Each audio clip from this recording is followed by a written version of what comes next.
Well, hi, good morning. Hey, thanks so much for joining me. I'm going to be looking at how to fix this transformer here that I've thoroughly bunged up. So, thanks so much for watching the last few videos, which I've been posting the last couple of days. If you watched video 16, I just posted that yesterday or the day before, and you've caught up completely with me right now. So if you're staying up with the videos, you've caught up. For about a week there, I was a week ahead, 4 or 5 videos ahead of everybody. So here we are. We can face the music together here, sort of. So yeah, face the music, that's for sure.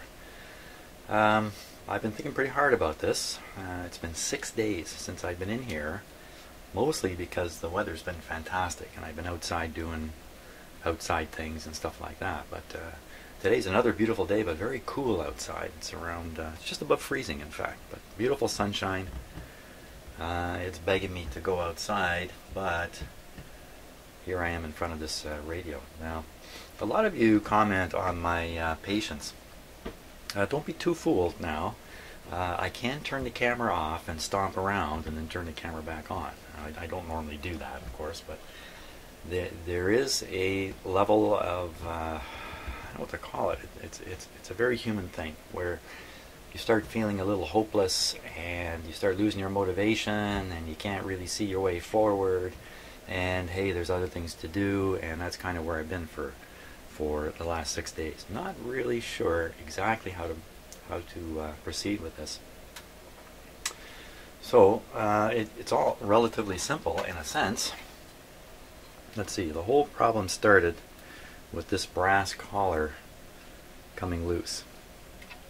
It really actually started, we can actually back up a little bit. This was full of glue to freeze this, to keep people like me from fooling around with it. I picked the glue out. I did not pick all the glue out. I didn't look close enough, wasn't really concerned. I figured I can just turn this and break it free if there's a little bit of glue left down in here. And what actually happened was, my way of seeing this is, instead of the threaded part breaking free, the collar broke free from the can and the collar began to spin. Now, I can't quite explain the rest of it, to be honest with you. It's a little weird. So for the collar to spin, either it was spinning in here or this whole thing was spinning inside. For this whole thing to spin,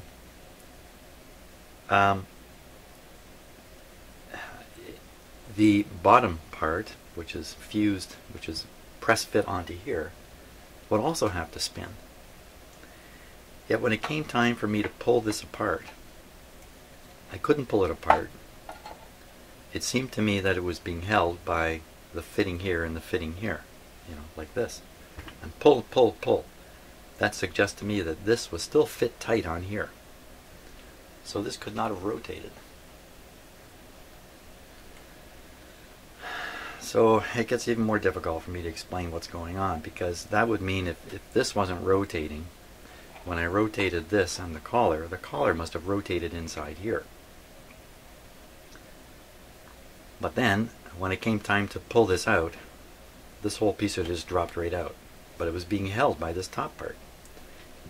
I can't reconcile these things. So I can't honestly say exactly what happened to this.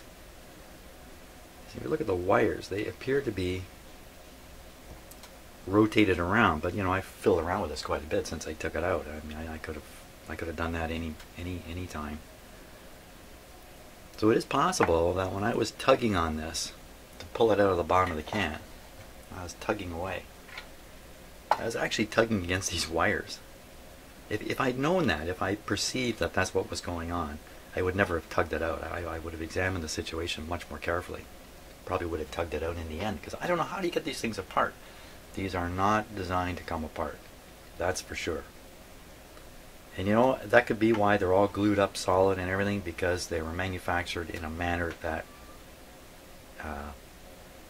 at least for the regular working life of the radio, would never require any attention. And that's generally the case of an IF transformer. Generally, you don't need to get in and tune these things all the time. Certainly in the regular life of a radio. So, okay, so that's the situation now. Putting it back together. I have to stop this collar from spinning. Because eventually, you know, when I get it back together, I'm going to have to tune this transformer because I'm pretty sure it's going to be out of whack. But if I start turning this and the collar's still free to turn, or this threaded part isn't turning freely in the collar, I'm going to just end up having more trouble.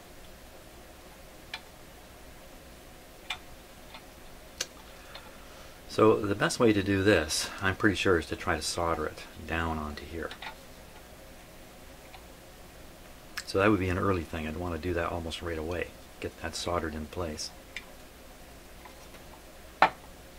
Now the base part, I've got to replace this cracked open capacitor. In fact, this capacitor is so cracked, I'm going to pop it right open when we get it out. We'll look inside and see how it's constructed, but it's cracked right open there. So the good news is, this is an easy capacitor to replace. There's no difficulties here. The bad news is, there's another can here, and it's got one of these capacitors in it. So, along with all the depressive, unmotivating thoughts I've had about working on this, I know it's times two, because I got to do the same thing to this one. It includes taking it apart, yanking it apart, everything, ripping the wires off again, potentially, unless I can get smart about how to do this. Maybe one thing is, if I could, let's just see, is this slug any way bind in here? I don't think it should.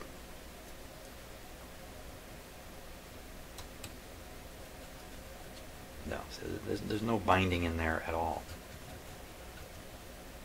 It fits right down on there.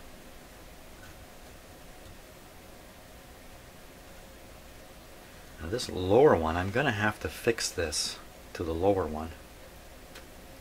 And most importantly, the upper one, a little hard to glue. Well, I could put some glue on the top when I reassemble it. Could do that.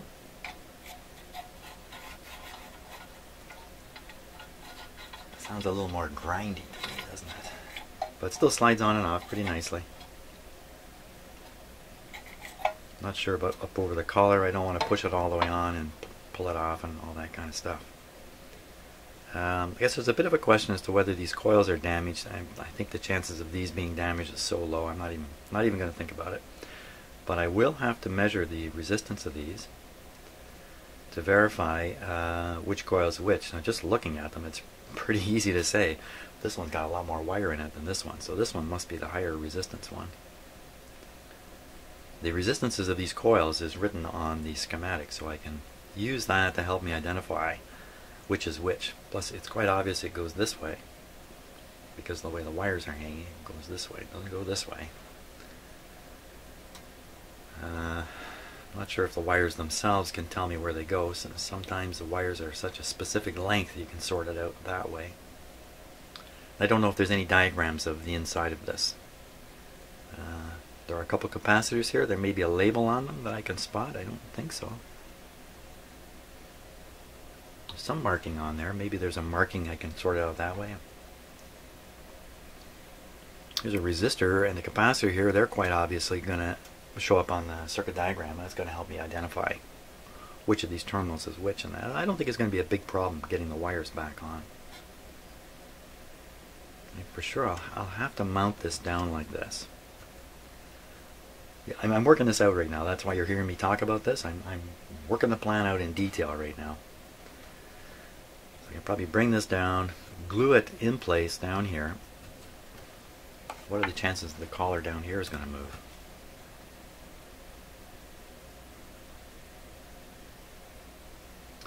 See, one of the reasons I went ahead with this anyway was another mistaken observation. When I looked at this and I saw the top was glued, I looked at the bottom. I go, oh, there's no glue on the bottom. I should have looked a little closer. There's no glue on the bottom, but glue on the top. And what that suggested to me was they wanted to make sure that a clumsy person who's reaching in to try to tune these adjustments up here, which you can't quite see, these adjustments up here, here, that they wouldn't reach over by accident and start trying to turn these. To tune these two, you need instrumentation. To tune this stuff, you need your ear. You can kind of get away with it. I wouldn't recommend it, but that was my thinking anyway, my clumsy thinking. That's what they did. They glued the top. No need to glue the bottom because nobody's going to reach under here. No owner of the radio who's just trying to tune it up a little bit. That was my thinking. It's completely and utterly wrong because the thing was glued at the bottom too. So that's a message to people like me. Don't fiddle with these. Don't fiddle with these. I would say, you know, I've seen quite a few of these radios come through my shop now. This is the fifth or sixth of these that I've seen. Never looked inside one of these cans. Didn't really know what was in there. Didn't have to because I was able to complete the work on the radios. I'm sure I did an IF alignment on every one of them too. Never ran into this problem. But I bet you all those radios, they're identical. They've got one of these in there. Whoops. Now, how defective is this capacitor? Just because it's cracked open, as I've seen in the past, that doesn't guarantee they're defective. So this is an open terminal. So I can actually read the capacitor between here and here. And we'll see what it is. Let's take a look on the schematic and just see what. It's not terribly small. Not terribly small. So here it is here.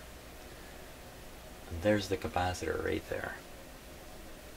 180 picofarad capacitor going to ground. So the purpose of this is to knock out any, I would say anyway, knock out any RF that shouldn't be at that point. This is the point where you're developing audio, I believe. Maybe I'm wrong about that. Yeah, maybe I'm wrong. Looks like the audio is coming out this side here. Okay, I'll take that back. But in any case, I'm pretty sure this is to drain out any high frequency stuff. Doesn't really matter what I think, does it? I just have to replace it anyway. And here's the sad tale, let it be told. Here's the other transformer, the other can. And voila, another capacitor. This one, this is 0.05.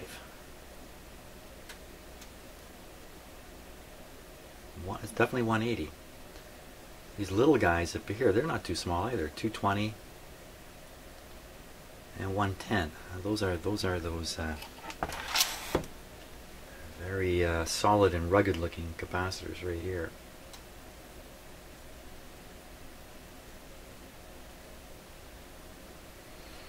Well, let's test this thing and see. Let's test him and see what he has to say. What's he got to say? What have you got to tell us? Now, for that small capacitance, I'm going to have to use short. No, that shouldn't be too bad. My leads add about 5 picofarads to the test.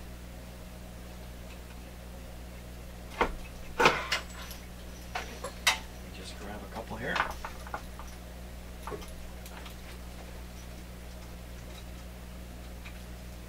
my tangled up leads.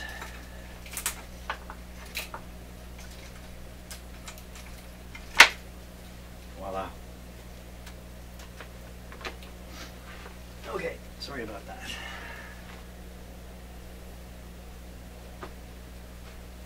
Now, I really haven't figured out my shop arrangement for this capacitor tester. It's very awkward where it's located right now, but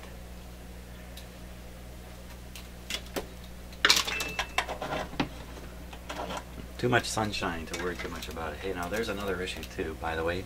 You watched me in an earlier video take out this capacitor and discover there's nothing wrong with it. Subsequently, thank you, viewer, it's been pointed out to me that this is actually a temperature compensating capacitor. So it's a mistake to have it out of the radio. Now, how big a mistake, I'm not sure. I may be putting that right back in. So, hook this up like so.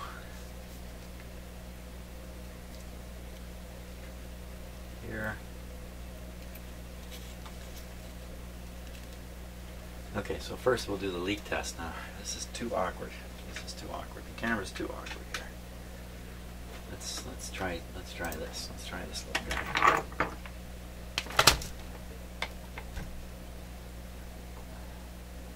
There we go. That's not too bad. Yeah, I've got to sort out how to get this eye on camera. Oop, where's my camera going? It's trying to leave. Okay, everything should be ready to go. I'm just trying to cast a shadow on that. There we go. Not so good. 25 volts. Perfect. Perfect. There's no leaking in this capacitor. Now, what was its size? It was 120 picofarads. So 120 picofarads. Oh, 120 picofarads. That's 0.00012. 3 zeros, 1, 2. 3 zeros. There's 4 zeros there. 3 zeros, 1, 2. So right up in this range. So I think. Look at that.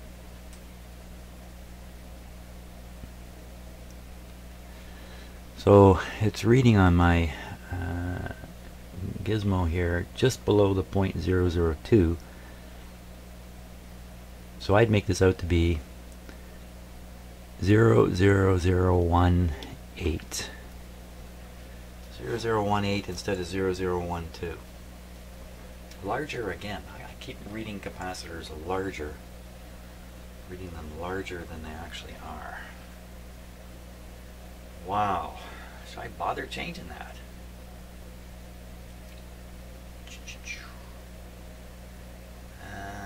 Okay, so it's just a draining capacitor here.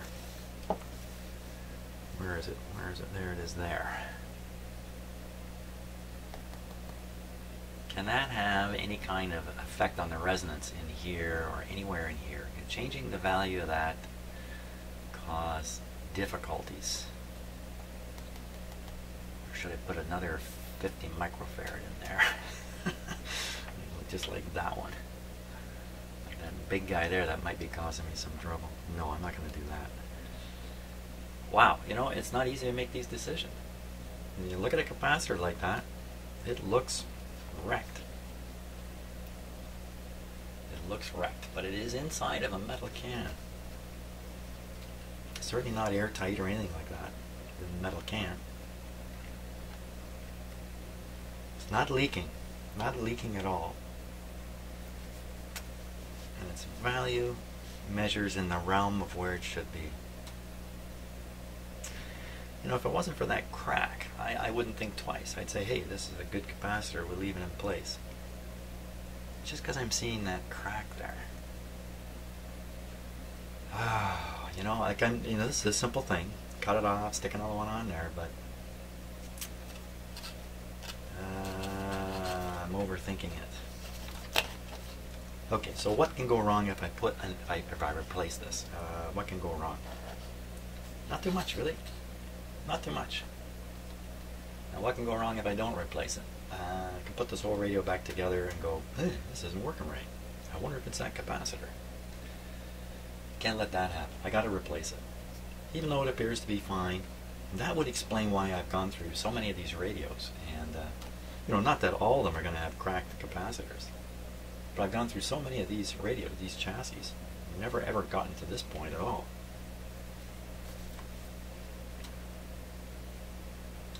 It also says something about this guy. If I'm going to open this one, simply to replace this capacitor, and this capacitor can be tested from underneath. Probably the other one can too.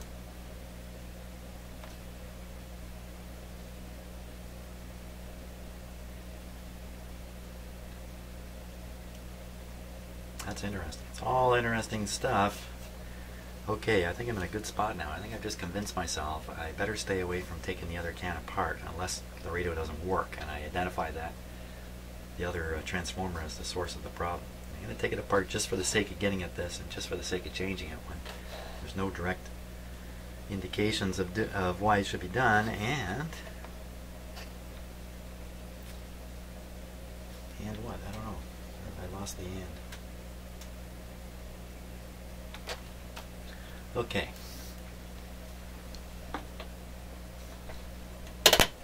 Okay, I got the plan. The first step is change cameras. Next step is replace this with with a proper size. 120. I'm going to read it again just to be sure. 180. Oh my gosh, it's 180. Where did I get 120 from? Where did I get 120 from? So that means when I measured this, I measured exactly 180. How many of you were jumping up and down? Jim, it's 180, it's 180. So this is measuring exactly on the money. Isn't that amazing, eh? But actually, after seeing this wide open capacitor here, and seeing that it's precise and it doesn't leak, and I mean, every one of these radios has a wide open capacitor, and that's this one up here. It's wide open.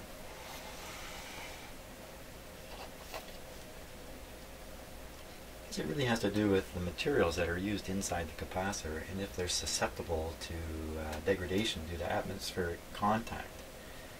And what is in our atmosphere that is so evil? We have oxygen. Did you guys know this? There's oxygen in our atmosphere. What a planet we live on. We got gigantic oceans of solvent. We've got burning oxygen in the air attacking us. It's amazing we can live here. Amazing. We should go to another planet. 180. Okay, I'm going to stop the video, hunt down a 180 in my newly stocked capacitor collection. See what I can find. Okay, so there's a 180, but you know what I'm going to do? I'm going to put it in the capacitor tester and see that it doesn't give the same basic reading.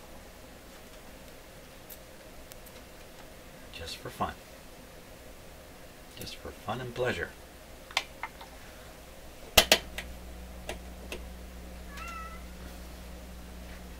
Yes, Peanuts. I know, it looks nice. It looks nice outside, doesn't it? Come on in here. Come on. Okay, so I hear repeatedly people like to see my cats, so there we go. Peanut, come this way. You're on camera now. You're a star. Come on. Come on. See, he wants me to come over there because I'm going to open the door and let him out. No reason for him to come here. See, he's turned and facing out. Now he's showing me where he wants me to go. He goes, come follow me. Did you know that cats really communicate a lot? There he goes. I'll take that all back. I think he figured out that I'm not going anywhere. Cats are smart. Too smart. Okay, so this guy's warmed up now. Let's give him the measurement.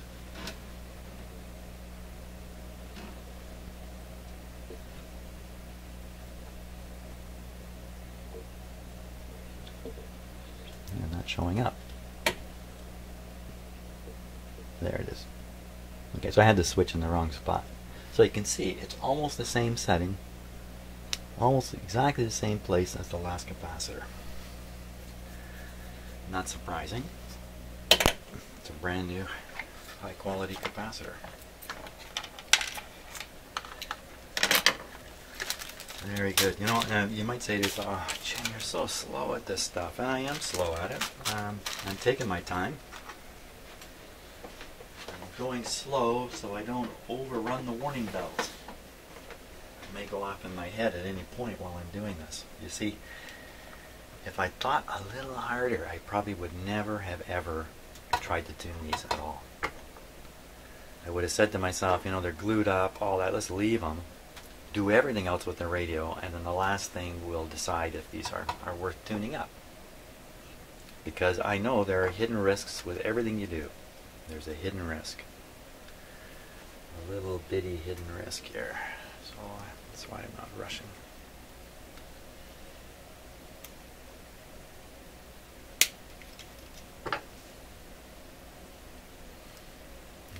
Including the possibility of putting back the capacitor in the wrong spot. So I'm going to do one terminal at a time.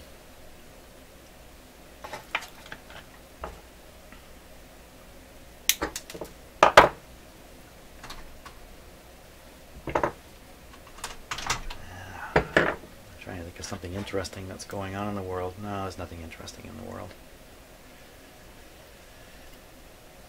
Here in Canada, we just had an interesting political trial come to an end, in which a member of our Senate, we have a bicameral political system with two houses, like many countries. We have an elected House of Representatives called the Parliament, and then we have a Senate made up of Canadians not elected, but selected through a bit of a process, maybe too political of a process up until recently. And so we have a second house. It reviews the legislation produced by the first house. It has the power to delay, the power to investigate, call witnesses. It can do anything it wants as it looks over the elected government's proposed legislation. Well, a big scandal developed with the senators and their casual spending, you know, on trips and other things, which may or may not be legitimate. So it came out that one of the look how stupid I am. You know, how brainless can you get here? You just watched me connect this to the wrong terminal, and none of you said a word. Not a word came over this microphone. Yeah, you know, this happens because I'm talking. That's my excuse. There's too many people in here with me. It's crowded in here, in fact. I'm kind of counting on you guys to stop me from doing dumb things. Look at how dumb this has gotten now. Stupid. It'll be okay in the end. My gosh. Okay, so I'm so busy talking about the government here. Well, they picked on 1, 2, 3 senators, ran them up the flagpole for their spending. One in particular. You went here, you went there, you did this, you did that. None of it was government business. You charged the cost of your airplane flights, your hotel, your this, your that. Well, it's a complicated story, but I'll make it real simple. It finally went to court after 3 years. 3 years waiting. Went to court. Court was long. Actually, it was last spring. It was in court. What's happened recently is a judge came out. This senator got 31 charges, including bribery, really heinous kind of stuff, especially, you know, for a politician. Bribery and stuff like that. So the judge read his ruling yesterday, and the big news is he dismissed all 31 charges with a 300-page ruling. And when he was done, he basically turned to the Crown. That's what we call the prosecutor here. The Crown lambasted them for carrying this case forward, and then he went after the government, basically suggesting that it was a witch hunt, it was a cover-up, it was a hang that guy so we don't get hung type deal, which everybody suspected, I think. Wow, that's close right in there. Well, I'll solder it, then I can bend these around and make sure. I'm worried when I slide the can on, it's going to bump this and instant short, but I can fix that, I'm pretty sure. So that's kind of a shocking thing. Months-long court case, 31 charges, every one of them dismissed individually. Every charge was discussed by the judge and dismissed specifically. Wow. Wow, so that's, and the whole country's been waiting. I mean, we haven't been waiting on the edge of our seats, but we've been waiting for this thing to, the ruling to be done, because there are other senators who are up on the carpet on this kind of stuff. Well, they're not on the carpet anymore, I don't think so. That's the big excitement in Canada right now. Okay, just giving my soldering iron a moment here to warm up.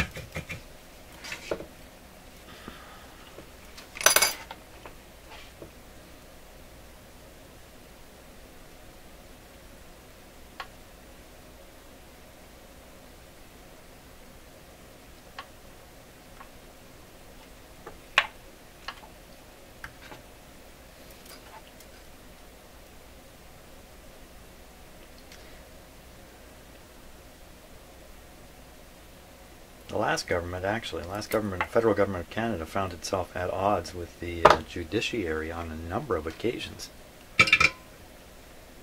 where the government, it was a majority government, so they can kind of do what they want, introduce and pass legislation which ultimately ends up in a court case. Somebody launches a court case and goes in front of our Supreme Court and then looks it over and goes, this isn't constitutional. Gone.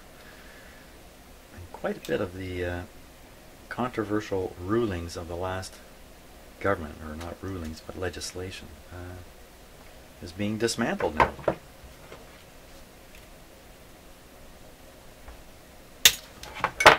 Okay, that wasn't too painful, was it? Nothing bad happened, of course.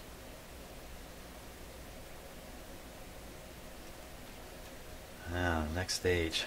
How far am I going to get with this today? So I believe the next stage is mount this on here securely.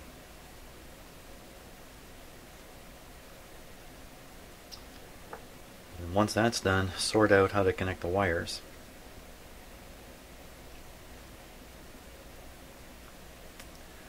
Once that's done, let me shove it back in here.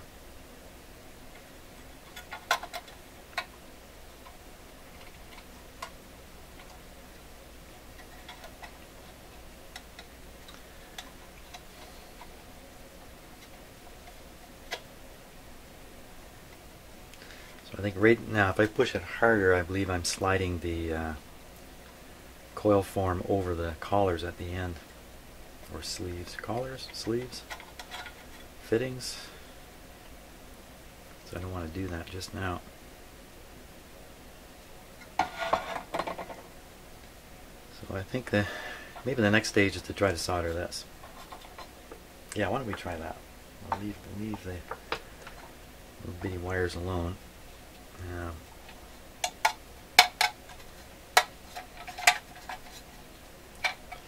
Feels like a tin can. I think I got to sand away a fair bit in here. Then I use a Dremel on that and clean it up. I gotta go get my Dremel. Okay, and just for those of you who might be interested, I am actually wearing eye protection here, just in case this tool bit should break and shatter and go flying. So this is the tool that's on the end of my Dremel right now, so I'm going to start with that. I have a couple of brushes here to try too.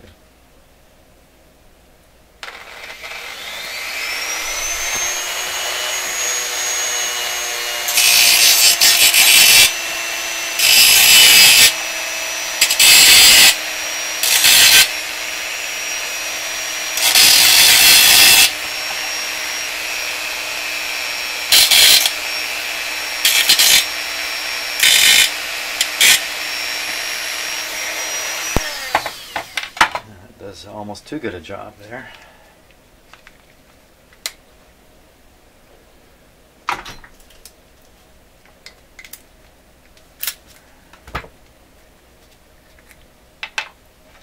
Buff it up with what's left of this one.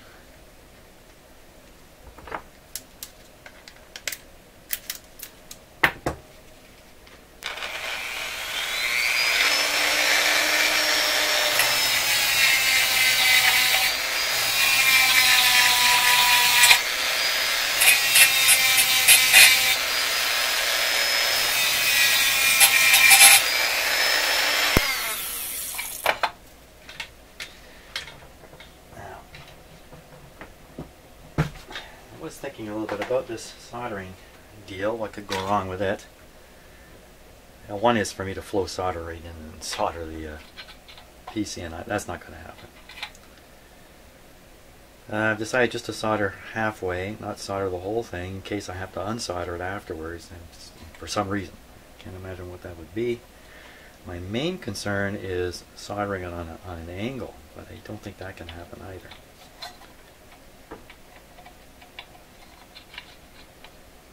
Yeah, I think we're good to go. Crank up my soldering iron a little bit hotter. Ooh, sorry, yelling right in the microphone here.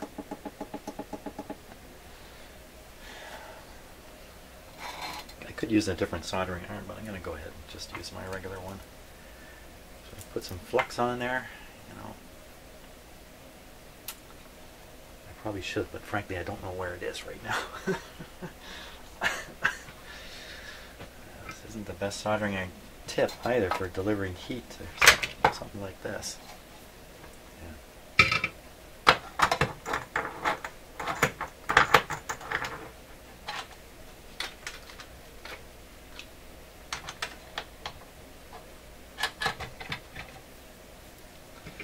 Okay, here we go.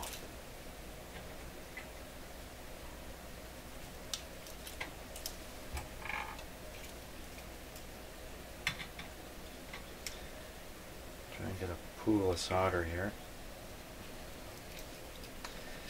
Make a little pool of solder down there so that it'll conduct the heat better. But this is a big heat sink.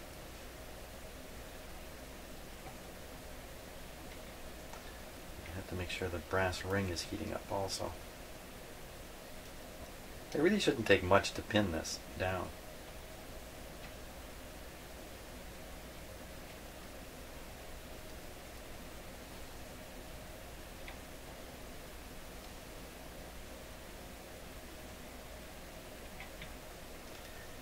Now, you know, I still got these goggles on, I can't see through them.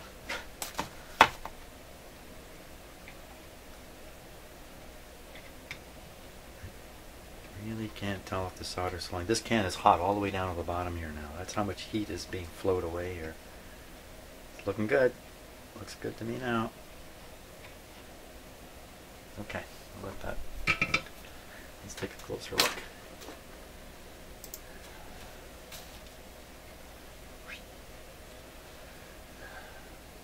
Like my little sound effect there. Let's get up close. Let's get up close.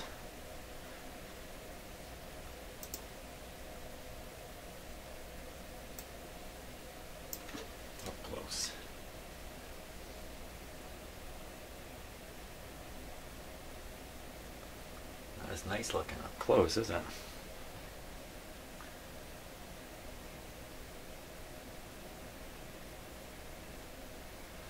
Sure, it looks like I probably got it fused in there, so it's not going to turn.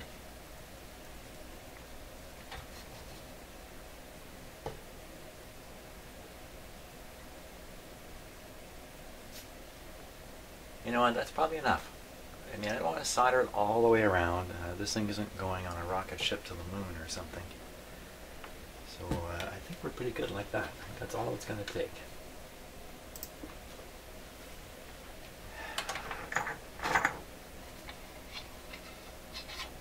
It feels great, in fact, you know, now that it's it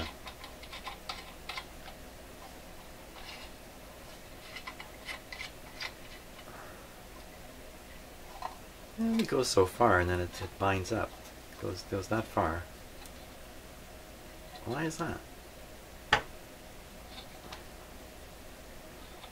Still some glue in the threads or something? Let's take another close look here.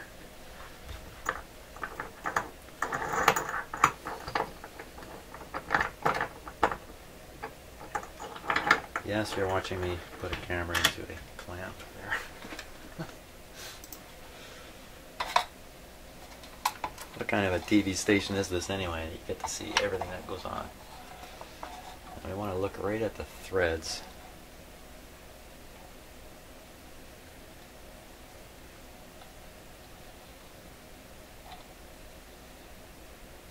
Yeah, it looks like there's some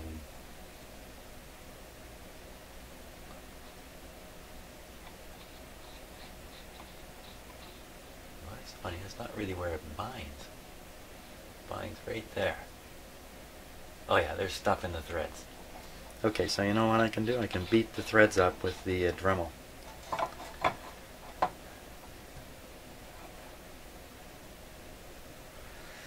Let's try that. Let's do a little bit of... Now I'll threaten it with the Dremel tool.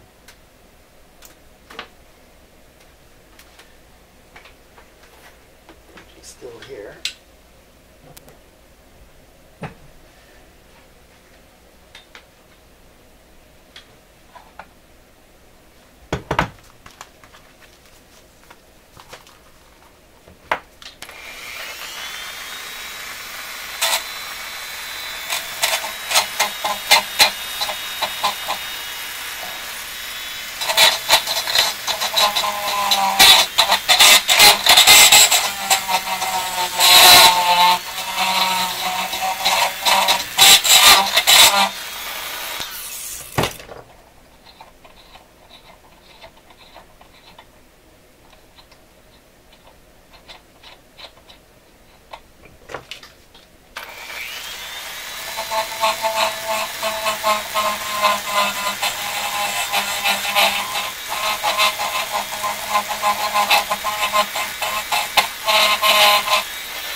I don't know how far I'm going to have to turn this, but for sure if it starts getting caught like this, what I'm going to do, turn so hard I'm going to kind of reinitiate the whole problem. So there's still some junk. You can see it there.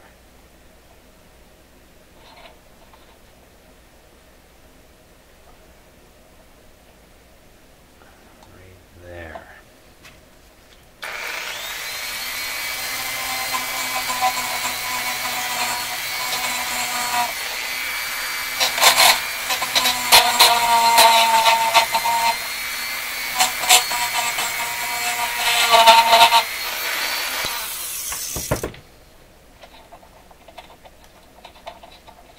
Still junk in there. Yeah, right there. This gave me a good chance to really test out that solder, which is looking worse all the time. Oh, see it turn? Look at that. Hey, speak of the devil. There it is. There it is. Failing right in front of everybody. Okay, so what's going on with this thread here that I can't seem to...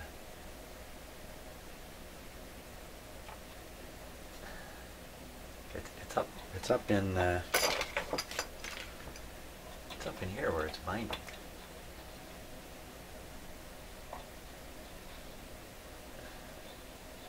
isn't it?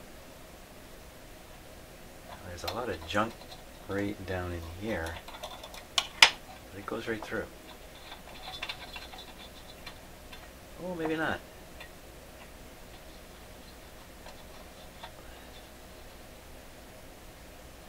Okay, there's a piece of junk there. Right down tight.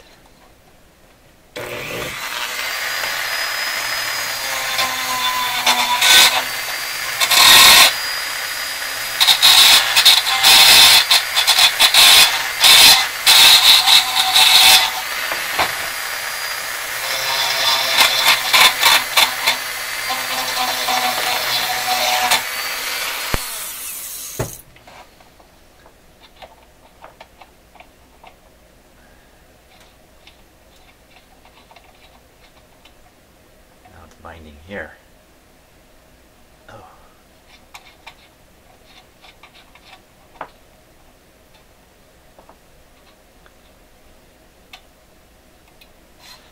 Maybe we're all the way up. I'm looking inside there, but I can't really tell for sure.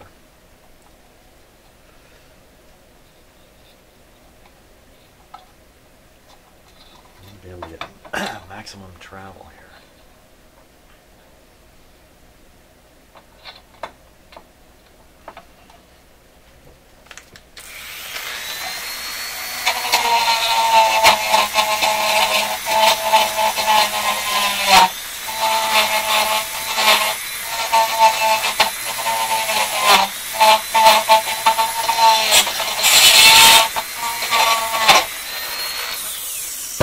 Trying to push a little harder with it.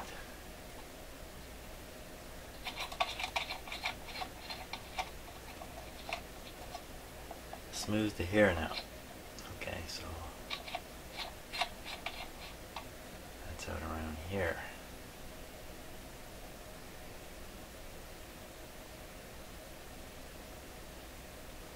Now let's just keep cleaning her up. Yeah, a little bit of lubrication might.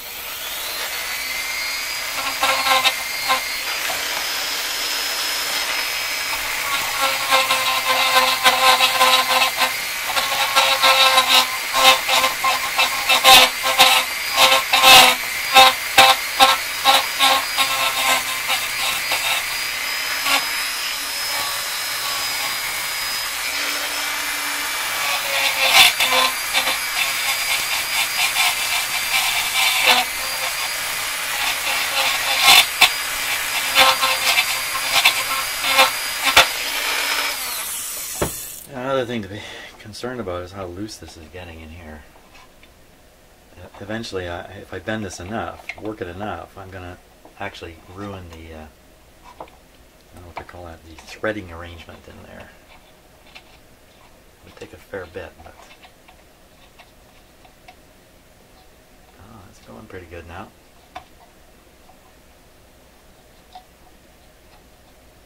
There we go. Okay, so I think I got all the distance I need on this.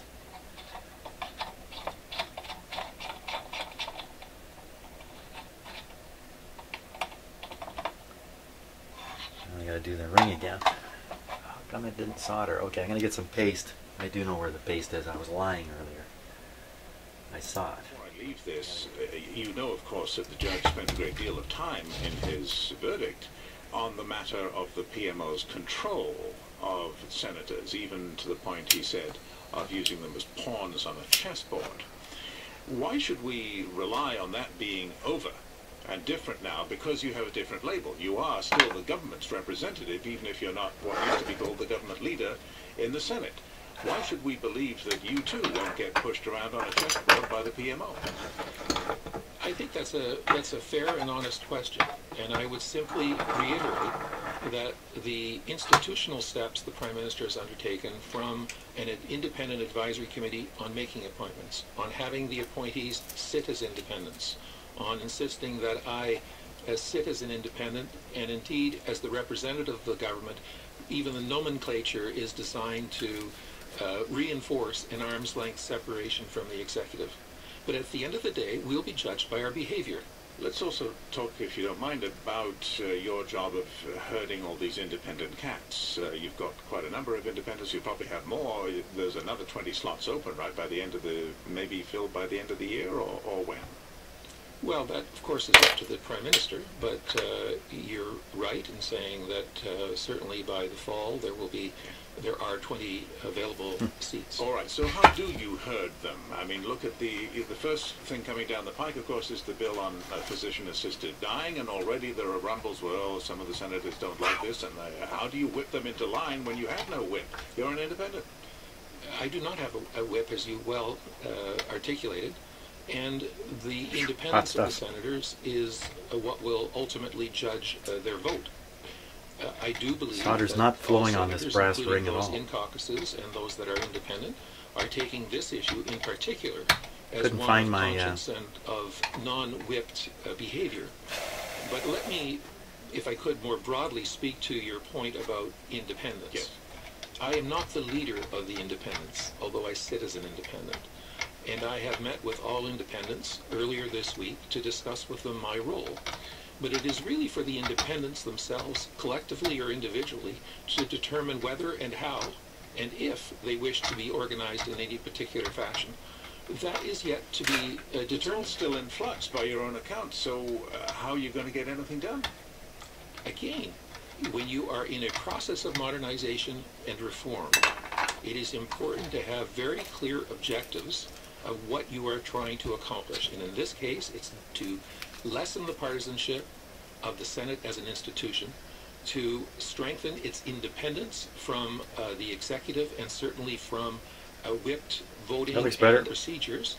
And in that sense, it will be on our record that you will judge whether or not we are acting in accordance to these principles. And specifically on the physician-assisted dying legislation, can you tell me that you expect that to pass as is? I expect the Senate, as the House for that matter, to deal with their responsibilities in a time frame that achieves the Supreme Court deadline, which is very short. Yeah. And that is why the Senate undertook earlier this week a pre-study motion, so that the Senate itself was in a pre-study period before we even get the bill, benefiting from hearings and dealing with the precise nature of the act that the Government of Canada tabled in the House of Commons. 70. And I would underscore that 70C, that's pretty warm. Gesture in the Senate speaks to their desire to take their responsibilities seriously, fully, and independently. Finally, I started asking you, of course, about my Duffy case, but we're not out of the woods yet on other cases. The Senate still faces choppy waters ahead, with two of its members facing charges, Senator Harb, Liberal, and Senator Brazo, formerly Conservative. The RCMP still investigating Senator Wallen. Don't you have a long way to go yet before the Senate can really lift its head up and say that it's reformed? I think I got it. I do believe that the trajectory of reform and winds of modernization are blowing strongly in the Senate. There is no doubt that we have more to go, a greater distance to achieve. That will come with further independent appointments. It will come from greater transparency. It will come from adjusting the rules and procedures, which are entirely based today on really partisan identification, to a Senate that respects all of the voices, in particular the growing number of independent voices. So you're right to be skeptical, and we will all be judged on what we achieve over the next, let's say, 3 years. But it is clear to me that we have a very strong agenda that's broadly shared. I'm trying to break this free now. Peter Harder, thanks very much for taking the time. I appreciate the government representative in the Senate. Senator Peter Harder, thank you. Thank you. What do you make of the idea that Mike Duffy will go back to the Senate? What did you take away from the judge's ruling? Let us know. Our email address is thehouse@cbc.ca. You can also get in touch on Twitter. Our handle here is @cbcthehouse, and mine is @cbcterry. Or there's always the website, cbc.ca/thehouse, where you can click on the contact link right at the top of the page.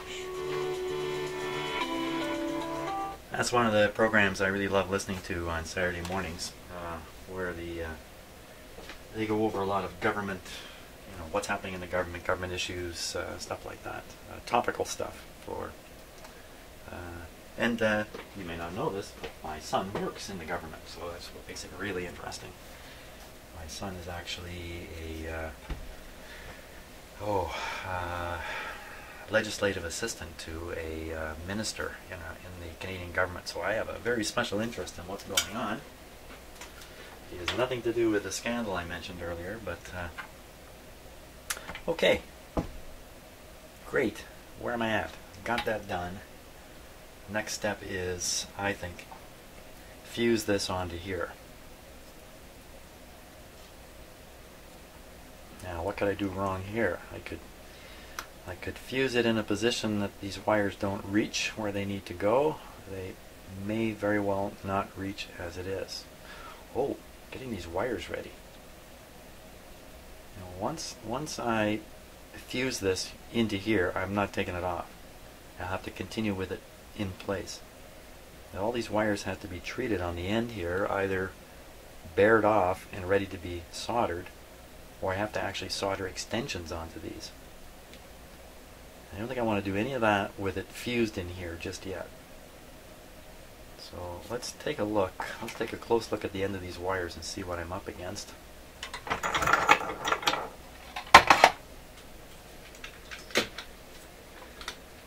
just use my very powerful masculine clamp here.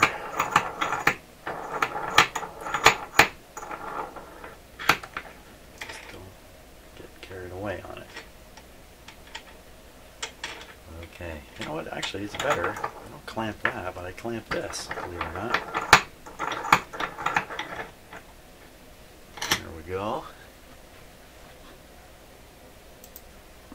Skyward view. Okay. comes a wire.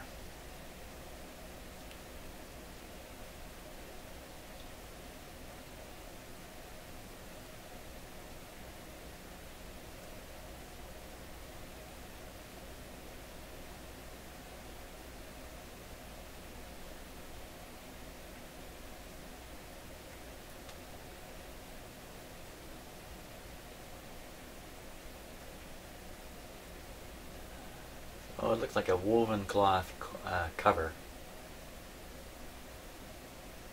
Not too surprising. The wire underneath may be bare, or it may be coated with something. Typically, it's got to be coated with something. It's either, in the coil there, it's either coated with very thin shellac or something like that, or this cloth covering is actually the insulation. And you can see it's all waxed up. But it's probably wax. So there's a little bit of bare wire hanging out there. On every one of them.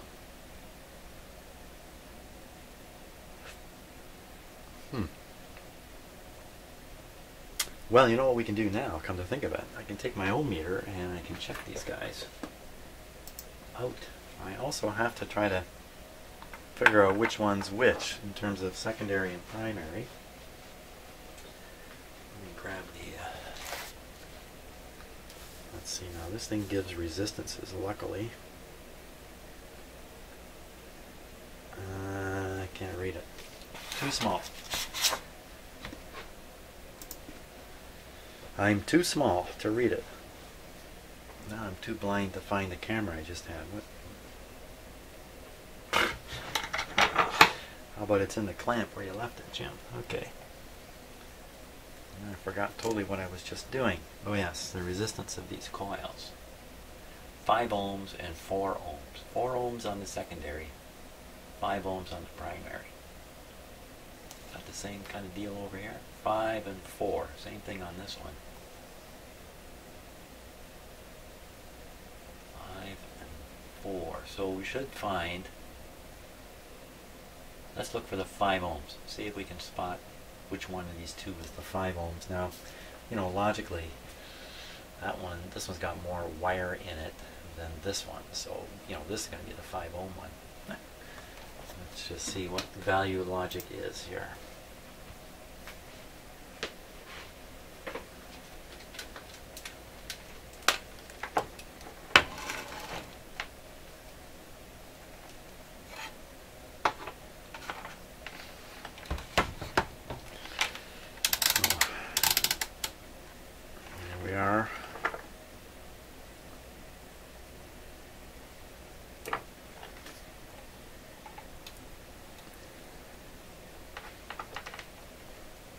This will prove if there's actually copper wire showing at the end here too. Even with some... You know, it's just a momentary reading.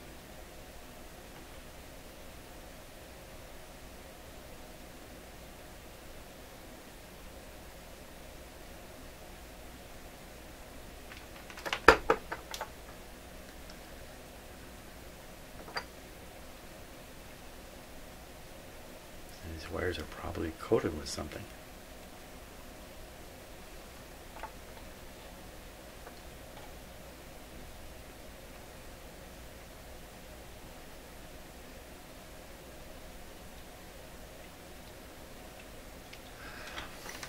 You know what? Let me look at them under the microscope here. Let me just set that up. Okay, so there it is. There's one of them. Actually, it looks like 2 of them. And there's actually 2 wires there, kind of caught together, tangled up a little bit. It's kind of interesting looking. Now, what exactly are we seeing there? Is that bare copper, or are those individual strands coated with something? They look coated to me. They really do. Now, you know, there's lots of wax and stuff could flow around. These wires could have been bare when they were manufactured, soldered in place originally, and then wax and stuff has flowed over the years down onto them, making them look coated when they're not, or they are actually coated. The issue here is going to be, for me anyway, is going to be how do you remove the coating. Actually, the first issue is how do I keep this under this microscope here. Just tried moving it to a better position and I lost everything. You're looking at the actual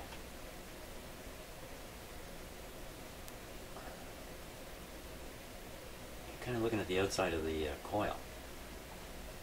No, you're not. You're looking at the very end of the form. Let's see. I'm not sure I can get the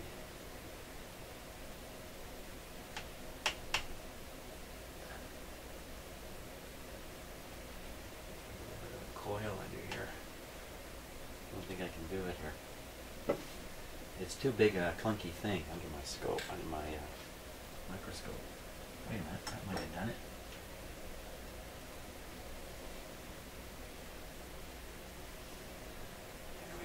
You're looking at one of the wire leads there. Well, that's interesting. Yeah, you can see the strands under something. What is that something? It looks like snot to me. I don't know. I don't know what it is. What is that? Wax? I guess you can see through thin layers of wax, right? Down below here is the actual windings. Again, you can kind of see the individual strands. They cable together into the wire that's wrapped around here. Oh, that's kind of weird. Let's see if I can move this a bit here. It may go flying. And what is that anyway? Is that beeswax? Okay. Let's see if I can get another wire end under here.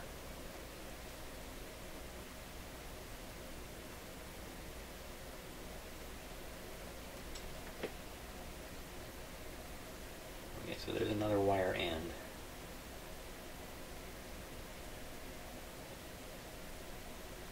Now, back in the old days, for me, I was a cable failure analyst for a power company, which meant I went and looked at blown up pieces of cable and tried to figure out what happened to them. And the scale was a little different from these little thin wires. I was dealing with cables, the conductors were the size of your wrist. And the strands were as big as the conductors in your house wiring.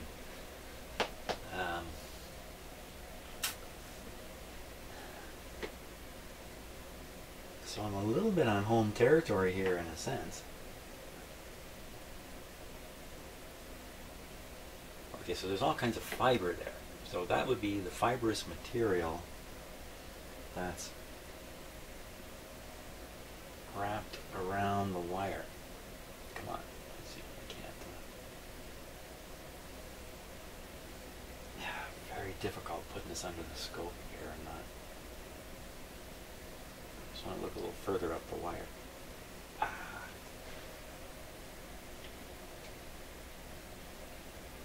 Okay, maybe like that. Okay, this is a little further up the lead wire. And it just looks like wax, doesn't it? It just has that look. So how do you get this stuff off? I mean, the wax, I would imagine, you just got to melt it off. You just heat her up. You might be able to burn it away. Or should I try just plunging this into hot solder as I'm soldering it? And just let the solder do the trick. Or should I try scraping that wire clean? Now what I'm doing is I'm looking right at one strand in particular, right where it looks like the waxy stuff comes to an end. And I'm asking myself, what is that? Is that bare copper or is that also coated? I've made connections with this kind of wire that look perfect and no connection because the wire is coated and the coating is really, really adherent. I'd say every one of those strands is coated. And that's typical. I mean, this is not 1905 here. This is later on. of techniques have been developed in this area of wires, and so it might be hard to believe that you could take individual tiny strands of wire like that, coat them with something very thin like a varnish, cable them together, and then wrap them with some kind of cloth. And all this is so small you can't see any of it with your eyes, really. But for sure that's what's going to be in here. It goes even further. Some of these coils in radios, I don't think these ones are, some of the coils use very specific winding patterns to control things like the, I may get this wrong, the capacitance between strands. So they use a technique to braid the wire, it looks like braiding, as they wrap it around the coil, just to try to prevent the wire from being parallel to itself. I won't say any more. You can, so lots of weird things go on in these coils here. They're highly engineered. This one doesn't look terribly highly engineered, frankly, but some of them are. Okay, enough of that. We've seen what we need to see. So, now, how am I going to do this? How am I going to clean the wire off? Do I need to clean it off? Can I burn it off? Should I scrape it off? Is there some kind of chemical? I've never heard of a chemical you can put on it. These wires are so small, if I put a flame on them, they will melt back. They'll just get shorter and shorter and shorter. The wax will catch fire and only add to the problem. I don't want them to get any shorter. I mean, I got a fair bit of wire here to work with. I mean, I could lose a lot of this and then put on an extension and just be fine. Another way to handle this is bring up new wire from the base, like basically extend these way up with something good and stiff. Then you take these wires, clean them as best you can, whatever technique you're going to use, and then wrap a lot of it around these other terminals. So there's a lot on the terminal, and then solder that like a banshee. Have you ever seen a banshee solder? And then hopefully somewhere along the line you get a good connection made in there. You only know after you've done it all and solder the whole thing up.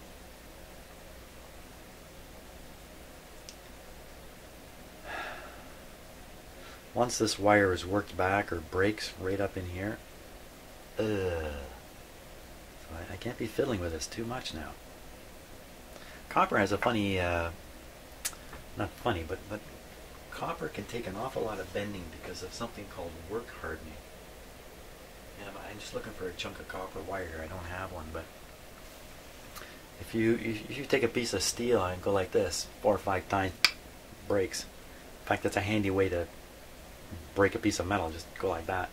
Try that with a copper wire, and you'll have a lot of trouble. It will seem to bend like an extraordinary amount before it breaks. In fact, it may not even break. It may just keep doing this for a long, long time. If you look at the wire closely, what's happening is where you've bent it, like where my fingers are, you bent it. This bend point has become hardened. It's called work hardening. Now when you go to bend the wire out, it won't bend at this point because it's harder here than here. So it will actually bend up here. And you get kind of a wave. And you bend it more, you get more and more of this work hardened area, and the bending area, the part that's bending, starts moving away to the fresh copper all the time.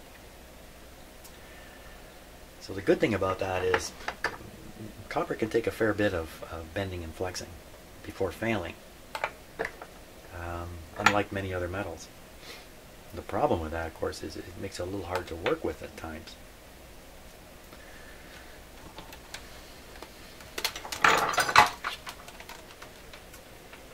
Well, I think maybe I'm going to do a little research on just exactly how to do this.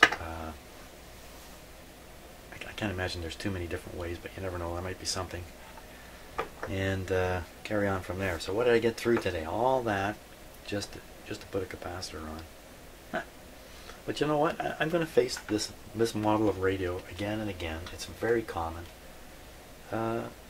I better learn the tricks about it. I like this. I like this chassis. I like these. I better get good at it. Glued or not, this one turns. You know what? I don't think there is any glue down there. My original observation was right.